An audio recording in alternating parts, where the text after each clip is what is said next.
अब तक हमने पढ़ा है कार्बन और उसके कंपाउंड्स के बारे में। क्या पढ़ा है कि जो कार्बन है उसकी वैलेंसी होती है दैट इज़ 4, इलेक्ट्रॉनिक कन्फिग्रेशन होती है 2 and 6, राइट।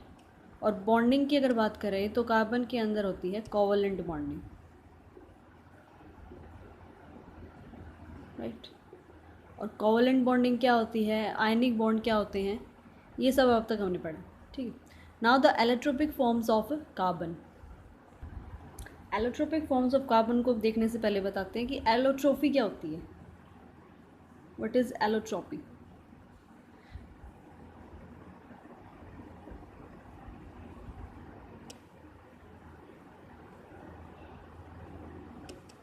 अगर कोई भी एलिमेंट, अगर कोई एलिमेंट एक से ज़्यादा फॉर्म में रहता है, exist in more than one form,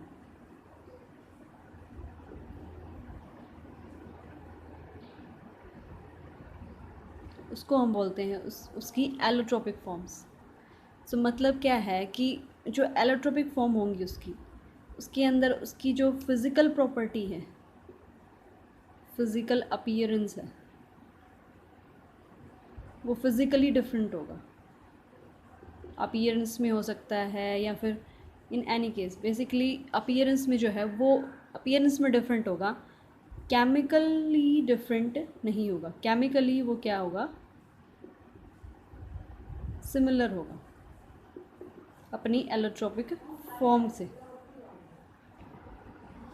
so allotropy क्या होती है कि द एलोट्रोपी में be defined as the property of an element in which it exists in more than one form and the forms of that element are physically different but chemically similar.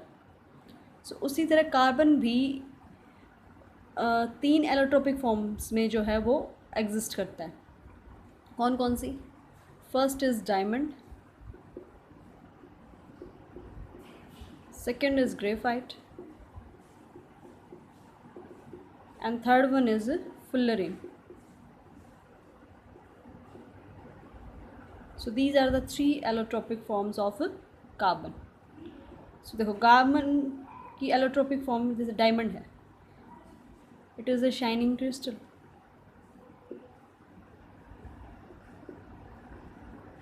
right?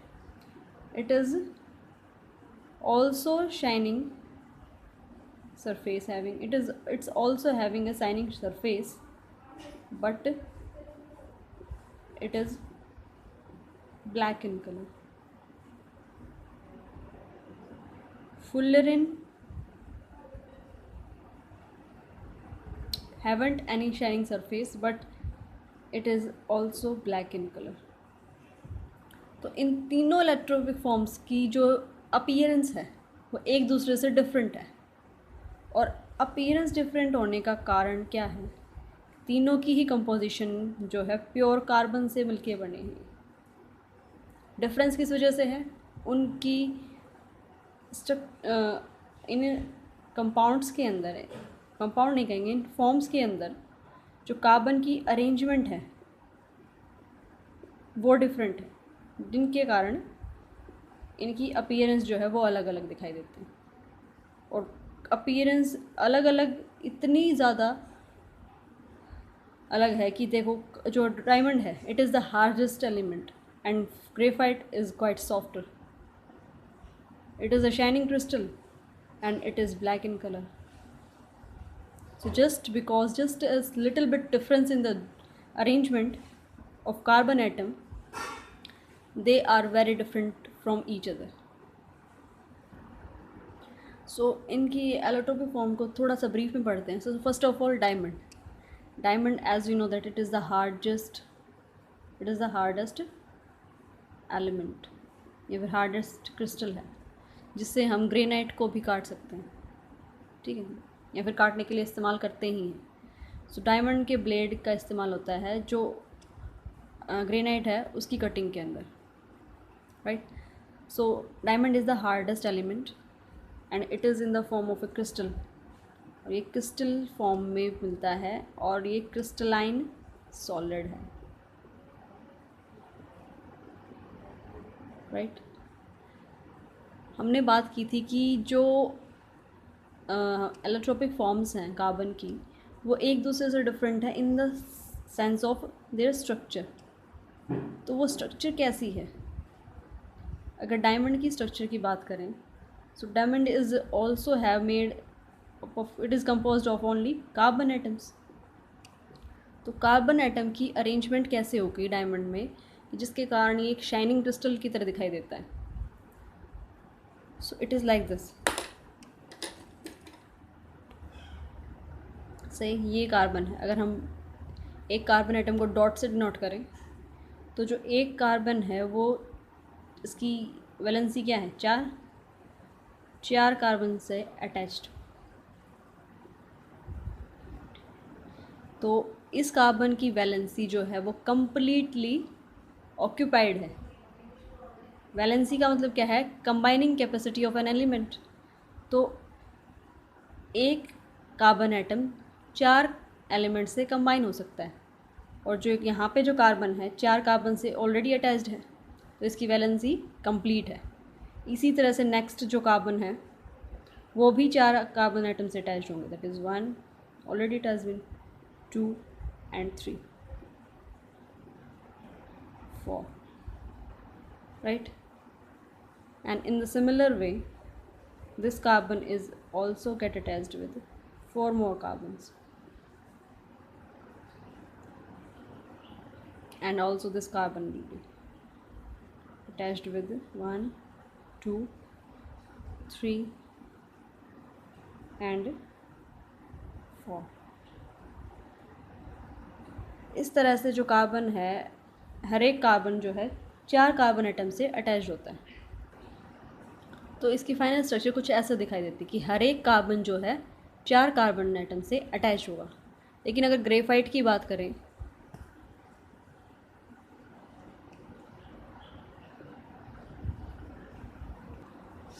की अगर बात करें तो उसमें एक carbon atom 3 carbon से attach होता है। मतलब उसकी एक जो वैलेंसी है वो बिना कॉम्बिनेशन के रह जाती है, जिसके कारण वो हल्का सा स्लिपरी होता है। अगर हम उसको टच करें तो वो जो है वो स्लिपरी टच देगा तुम्हें, सॉफ्ट है। उसका सॉफ्टर होना इसी वजह से है क्योंकि उसकी एक जो वैलेंसी है वो अनऑक्यूपाइड रह जाती है। सो अगर कार्बन की एप्लीकेशंस की बात करें, इसके यूजेस की बात करें, it is the hardest element, so it can be used for the cutting of hard rocks and diamond itself. So it is used as uses of diamond, so it is used as knives। और वो knife किस लिए काम आते हैं? Cutting of marbles,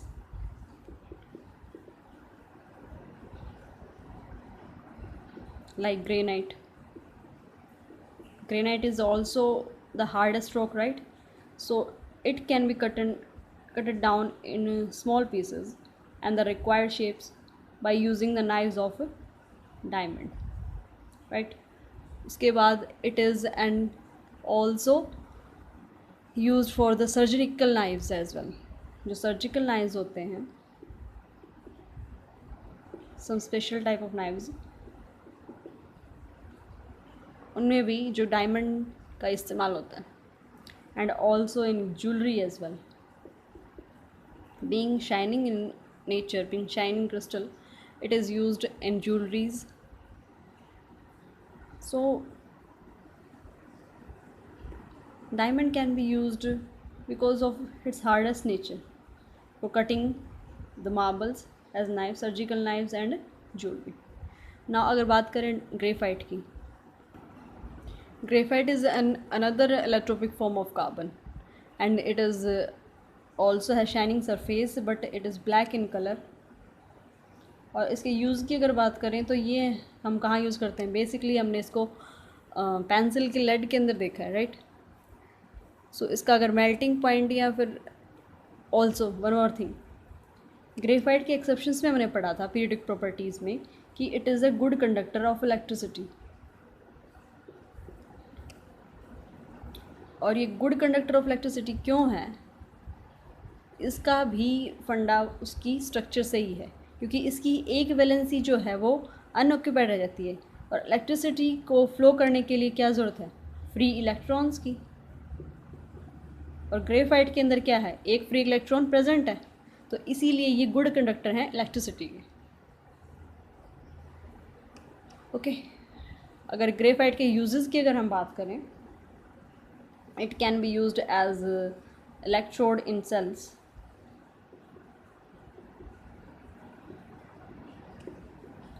आपकी जो batteries हैं, जो सेल्स हैं, उनके अंदर जो ग्रेफाइट है वो इलेक्ट्रोड का काम करता है, ठीक है। उसके बाद ये एक लुब्रिकेंट का भी काम करता है in the parts of machines.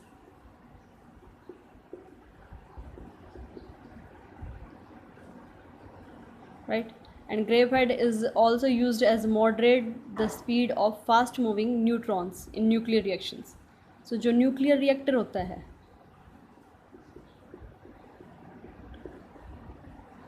उसके अंदर जो है रिएक्शन कंटिन्यूसली होती रहती है, ठीक है, जिसके कारण उस रिएक्शन के और रिएक्शन बहुत ज़्यादा एक्सेस में हो जाए तो एक्सेस हीट रिलीज़ होगी।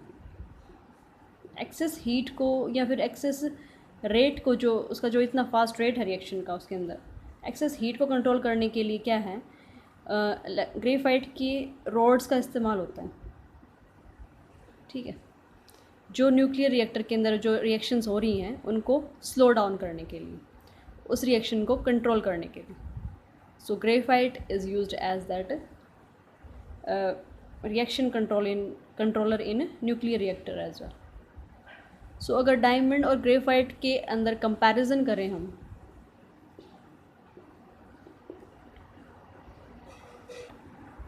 तो डायमंड जो है फ्री स्टेट में मिलता है, मतलब किसी भी कंपाउंड की फॉर्म में नहीं मिलता, ये फ्री स्टेट में मिलता है, प्योर फॉर्म में मिलता है। लेकिन जो हमारा ग्रेफाइट है उसको हमें आर्टिफिशियली बनाना पड़ता है, ये फ्री स्टेट में नहीं मिलता, किसी कंपाउंड की फॉर्म में जो मिलता है इसको आर्टिफिशियली प्रोड्यूस करना पड़ता है, मैन्युफैक्चर करना पड़ता है। डायमंड की बात करें तो ये बहुत ही हार्डेस्ट है, बहुत ही हार्ड है, it is the hardest element and it is soft and greasy. Greasy क्यों, अगर तुमने पेंसिल की लेड को अगर टच किया हो तो एक स्लिपरी टच देगा तुम्हें, it is greasy touch, right. So it is soft and greasy. Diamond जो है it is a bad conductor of electricity and it is good conductor of electricity.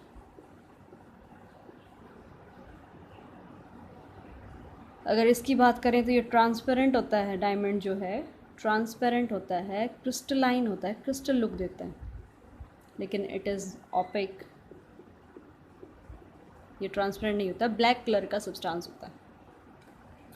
अगर इसकी डेंसिटी की बात करें, इसके एटम्स की स्पेसिंग की बात करें तो नियरली 3.5 ग्राम पर क्यूबिक मीटर। तो इतने वॉल्यूम में एक क्यूबिक मीटर वॉल्यूम में 3.5 ग्राम जो है डायमंड का एग्जिस्ट करता है। तो इसकी डेंसिटी जो है काफ़ी ज़्यादा है as compare to density.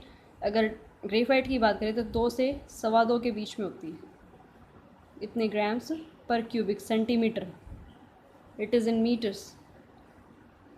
This might be written wrong, density should be same, right? I will check it. So it is very high melting substance, इसका melting point जो है 4000 के करीब है, 4000 केल्विन, नॉट डिग्री सेल्सियस, और इसका temperature है melting point का इट इज़ 1800 केल्विन। सो एक ज़रा से डिफरेंस की वजह से, स्ट्रक्चर में ज़रा से डिफरेंस की वजह से ये दोनों जो इलेक्ट्रोफिक फॉर्म है कार्बन की, दोनों क्या हैं, प्योर कार्बन सब्सटेंसेस हैं। सिर्फ स्ट्रक्चर में हल्के से डिफरेंस की वजह से इनकी प्रॉपर्टीज़ में इतना बड़ा डिफरेंस है। So it is all about the allotropic forms of carbon. I hope आपको समझ में आया होगा। अगर कोई डाउट है तो मे कमेंट। Thank you.